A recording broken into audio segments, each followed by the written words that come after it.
మహావృక్షం పచ్చదనం పేరిట నాగాంజనేయులు అందించిన భావాలను నేటి కవితా శీర్షికలో అల్లక తాతారావు గళం ద్వారా ఆస్వాదిద్దామా?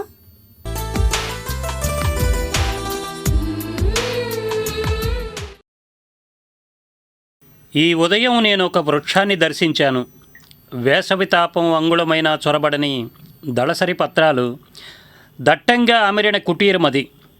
ఆకుపచ్చని దుప్పటి కప్పుకున్నట్టు ఎంత విశాలంగా ఉందో. ఈ ఉదయం నేను ఒక వృక్షాన్ని దర్శించాను. వేసవి తాపం అంగుళమైన చొరబడని దళసరి పత్రాలు దట్టంగా అమరిన కుటీరమది. ఆకుపచ్చని దుప్పటి కప్పుకున్నట్టు ఎంత విశాలంగా ఉందో. ఆ ఊరి పెద్దలకది మీటింగ్ హాలు. ఆడిపాడే చిన్నారులకు ఉద్యానవనం, యువకులకు బృందావనం, బాటసారులు మనసారా సేదతీరే ఆశ్రమం. పూల పరిమళాలతో, పండిన ఫలాలతో, రంగురంగుల పక్షులతో పూర్ణత్వం సిద్ధించిన ప్రకృతి సౌందర్యానికి ప్రతిబింబం ఆ మహావృక్షం.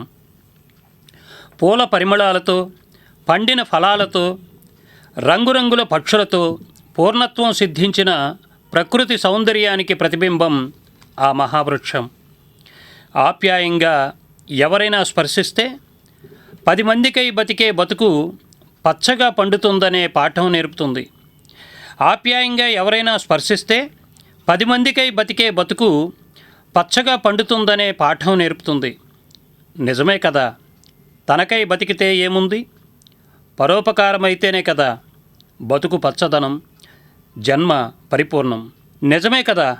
తనకై బతికితే ఏముంది? పరోపకారమైతేనే కదా బతుకు పచ్చదనం, జన్మ పరిపూర్ణం.